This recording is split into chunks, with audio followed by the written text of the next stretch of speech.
मेरा बाप अबे वो नहीं हो सकता दुश्मन, वो तुम्हें कहीं और देखना चाहता है, वाकई लेकिन में। तुम उसकी बात समझ नहीं पा रहे हो। जब वो मर जाता है, दुनिया से चला जाता है, फिर तुम बोलते हो यार मेरा बाप। तो अदनान भाई, कराची के हवाले से अगर मैं बात करूं कि आपका 80s में, 70s में, 90s में बड़ा दौर गुजरा है और आपने बहुत कुछ एक्सपीरियंस किया है। आजकल के दौर में अगर आप देखते हैं कराची में कि यार हम मतलब जो भी मसले हैं या लोग जुगाड़ें करके निकल रहे हैं, लेकिन कराची के लिए कोई आवाज़ उठा नहीं रहा। इवन कि कराची के अपने मकामी लोगों ने भी बोलना जो है ना वो तसव्वुर में भी नहीं लाते कि यार हम आवाज़ उठाएंगे।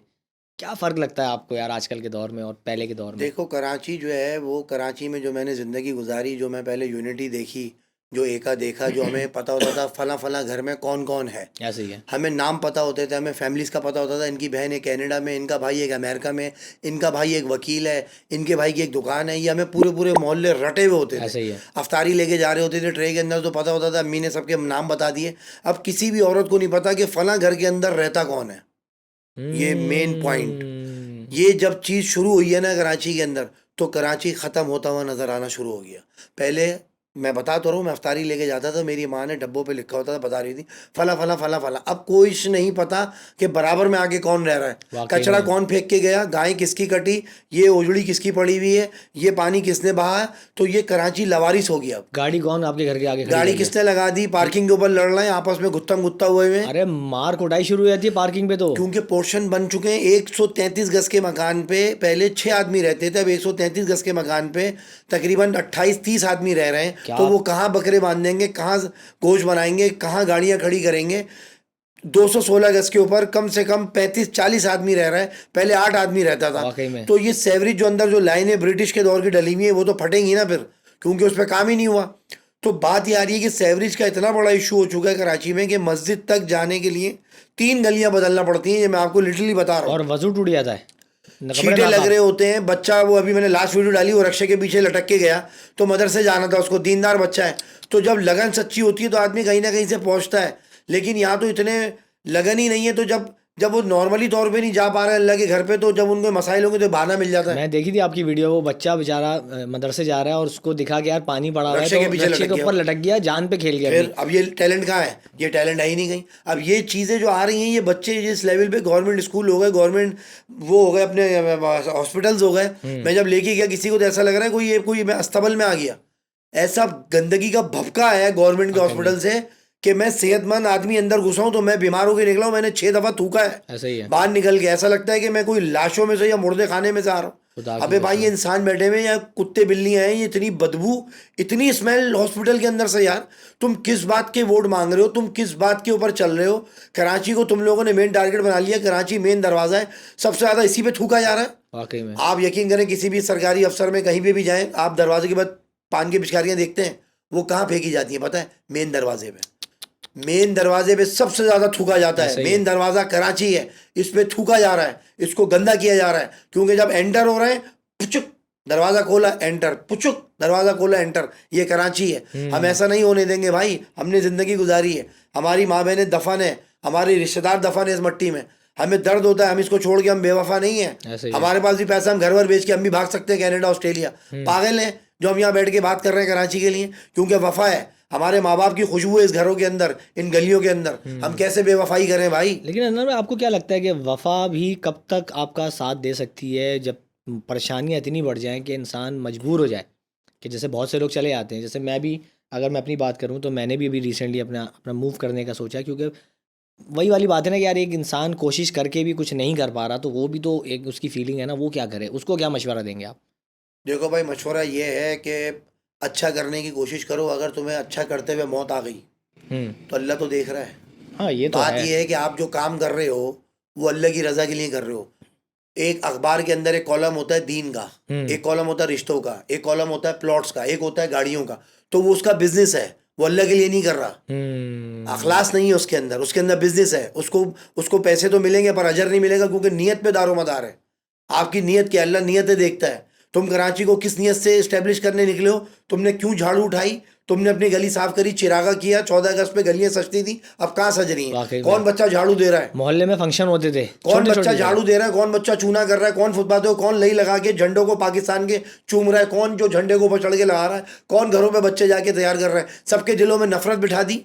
वाकई में। है पाकिस्तान आर्मी तक को तुम लोगों ने बुरा बच्चों के दिलों में बिठा दिया, तो फिर बचा क्या? वाकई एक में वाहिद एक वो थी फोर्स जिसकी इज्जत थी पाकिस्तान में, वाकई जिससे में। लोग घबराते थे, जो बच्चे सलूट मारते थे। इतना डिप्रेशन दे दिया कि अब वो भी, अब फिर बचा कौन? डर बिठा दिया। मुफ्तियों को हम गालियां दें, फौज को हम बुरा भला कह रहे हैं, सियासतदानों को हम बुरा भला कह रहे हैं, माँ बाप को हम बुरा भला, तो नई यूथ फिर करेगी क्या? जब इसको ट्रस्ट ही नहीं रहा किसी पे, तो फिर हम करें क्या? भाई मुझे बताए मैं किसको कॉपी करूं? कायदान की मैं कॉपी नहीं कर रहा, किसी और बंदे की मैं कॉपी नहीं, तो मैं किसकी कॉपी करूं भाईजान? सही बात है। आप मुझे बताएं, एक्सप्लेन करें कि पाकिस्तान को मैं कैसे लवारिस छोड़ दूं, कराची को मैं कैसे लवारिस छोड़ दूं? दूसरी कौमें अच्छा कर रही हैं, वो मुसलमान हैं, लेकिन उनकी यूनिटी देख के मैं समझाता हूँ। पहले मिसालें दी जाती नहीं घर में बच्चे को कि भाई आप देखो बेटा दूसरे को फर्स्ट आ गया, शर्म करो, बोलते थे, गली में ही होता था। शमीम बाजी के बच्चे हैं, वो देखो टॉप किया उसने, तुमने नहीं किया, तुम्हें खाना नहीं मिलेगा। तो इसी तरह आप दूसरी कौमों को देख के, जो महाजिर कौम है, जिसपे इम्पोज हो चुका है, जिसपे काउबॉय की गाय की तरह जो है ना गर्म करके चूल्हे पे उसकी कमर पे छाप मार दिए, तू महाजिर है। तुम पंजाब जाओगे, कहीं भी जाओगे, अपनी लल्लो खोलोगे, वो मुड़ के क्या बोलेगा? तो तुसी महाजिर है। हाँ भाई, अल्लाह के वास्ते मैं मुसलमान हूँ, मैं नबी पाक सल्लल्लाहु अलैहि वसल्लम का मानने वाला हूँ, मैं कलमा पढ़ने वाला हूँ, मैं मुसलमान हूँ भाई। मुझे आज तक किसी ने, मेरी दाढ़ी है, मुझे किसी ने बोला कि तुम तबलीगी हो, नहीं। पंजाब में जब भी आता हूँ तो सी महाजिर हो। तो जब मेरे पे ये एम्बोस कर दिया है कि मैं ना चाहते हुए भी मेरे पे ठप्पा लग चुका है महाजिर का, कि मैं इंडिया से आया था और कश्तियाँ जला दी और मैं यहाँ था वो था, ओ भाई ये चीज़ें रहने दो। अब कोई फायदा नहीं। कराची में मैंने खाया, मैंने नमक हलाली तो कर दो। जब एक आदमी कहीं रहता है किराए पे, आपने घर लिया, चलो मैं किराएदार हूँ, मेरा नहीं है पाकिस्तान भाई, सही है, मेरा नहीं है, मैं किराए पे रह रहा हूँ, सही है भाई, लेकिन सफाई तो करने दो मुझे मौका तो दे दो। एक बंदे ने मौका लिया था, कैसे अंडर पास बनाए, कैसे मामलात किए, वो किया, फला किया, दिमागा किया, पूरी दुनिया में उसका नाम हो गया। हाई हंगामी बेसिस पे काम हुआ था नहीं हुआ था। अंडर पास से क्या ट्रैफिक का निजाम था, वो पहुंच रहा है रातों को 3-3 बजे 4-4 बजे पहुंच रहा है। अब मैं बोलूं ओ तूने फला की तारीफ कर दी, तू महाजिर है। ऐसा ही है। अबे मैं तो पठान की भी तारीफ कर रहा हूँ। मैंने तो वीडियो में बोला कि भाई पठान आगे चलता है, औरत पीछे रखता है, पठान तो है वो जानदार होता है, वो सुनता ही नहीं। मैंने तो पठान की भी तारीफ की है, तो मुझ पे लपका मार दो ना कि मैं पठान हूँ। पठानों का टैलेंट देखना है ना, दुबई जाके देख लो। फिर दुबई जाके देख लो, वो मुसलमान है, मैं दुश्मन थोड़ी हूँ, मुझ पे कत्ल थोड़ी है कि मैं उनको कत्ल करूंगा भाई।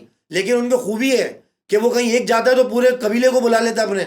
लेकिन उर्दू बोलने वाला क्या करता है, ये भी सुन लो आप, सबसे बड़ा फॉल्ट जो उर्दू बोलने वालों में।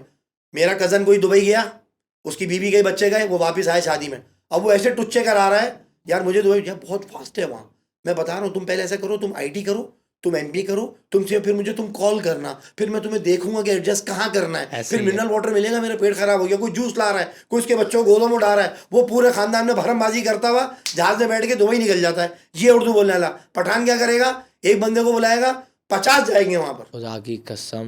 मैं सलाम पेश करता हूँ उनको, मेरी कोई दुश्मनी नहीं है पठानों से यार, मैं सलाम पेश कर रहा हूँ उनको, लेकिन मैं अपनी कौम को बोल रहा हूँ सीखो। जैसे मेरी माँ बोलती थी कि वो फर्स्ट आ गया, तुम फेल आए हो, तुम्हें शर्म नहीं आती, तुम उसको देख के सीखो ना। तो मैं कौम को बोल रहा हूँ कि तुम देख के सीखो कि यूनिटी क्या है। इतना सा बच्चा भी कारोबार कर रहा होता है भाई, हमारे बच्चे पीछे छुप के बोल रहे होते हैं पिंक कलर की चाहिए, वो इतना सा होता है वो बिजनेस करके दे रहा है। आपके बच्चे बिजनेस कर रहे हैं? नहीं कर रहे। तो ये है पीछे आपके बच्चे। समझो अच्छे बुरे को भाई, अच्छे बुरे को समझो। मेरा दुख है भाई, दिल है, कारोबार करो। सारे लड़कों को बाइकों पे चलाता हुआ देखता हूँ, दिल दुखता है। ऐसा ही है। मैं चाहता हूँ इनकी दुकानें हो यार, इनके बिजनेस हो यार, कब तक बाइकें चलाओगे? लेकिन एक बात बताऊँ मैं, अदनान भाई इससे एग्री करेंगे कि यार हमारे महाजिर लोगों में, जो कि मैंने तो बहुत देखा है, काम चोरी भी काफी आ गई है। तो वही तो कह रहा हूँ, दिल दुखता है ना भाई। मिसाल जो देती थी मेरी माँ के, सीखो, तुम सुबह क्यों नहीं उठ रहे, तुम क्यों नहीं जा रहे? जब कोई चीज हो रही है, जो कोई डेवलप हो रही है, कोई बंदा आवाज उठा रहा है, भाई हम ये सही करेंगे, डर के घर में बैठ गए, अब हम नहीं जाएंगे, हम नहीं जाएंगे, हम नहीं जाएंगे। तुम नहीं जाओगे तो कौन जाएगा? ऐसा ही है। तो बस ये दुआओं में याद रखिएगा कि हम लोग सही हो जाएं। हम सब मुसलमान हैं भाई, लेकिन हमें कराची को बचाना है। कराची थल्ले लग चुका है, सेवरेज खराब हो चुका है। कोई ऐसा लीडर आ जाए जो इंसानों की तरह इसके साथ काम कर ले, उसके साथ हम खड़े हैं भाई। क्योंकि नमाजें अपनी जगह, दीन अपनी जगह, हुकूकुल इबाद भी है भाई। अगर हम नमाज पढ़ने से अपने घर में घुस जाएंगे तो कराची कौन देखेगा? ऐसा ही है। तो ये भी देख, अल्लाह ने काम रखा है ना, उन लोगों को बिठाया है ना कि भाई वो करें। डॉक्टर भी तो है, हॉस्पिटल भी तो है, जिंदगी मौत तो अल्लाह के हाथ में। तो हॉस्पिटल क्यों है, तालीम क्यों है, तालीम इदारे क्यों है? क्योंकि अल्लाह तो है, पर वसाइल है, एक जगह है, एक तवस्सुस है, एक वसीला है, तो उसके साथ तो खड़े हो जाओ कि अल्लाह के वास्ते ये काम तो करा दो यार। ये कौन कराएगा? मस्जिद तक नहीं पहुंच पा रहे, हर चीज में मसाइल हैं। तो जो आवाज उठा रहा है, लोग अल्लाह अपना पैसा बनाने आए, इतने दिल मैले कर दिए। मैं बोलता रहा हूँ कि कोई महकमा नहीं जिससे दिल साफ हो। जब तक दिल साफ नहीं है तो आपकी नमाज नहीं होगी, ऐसे ही आपके काम में, अमल में वो तासीर नहीं आएगी, जब तक तुम लीडर के साथ मुखलिस नहीं हो।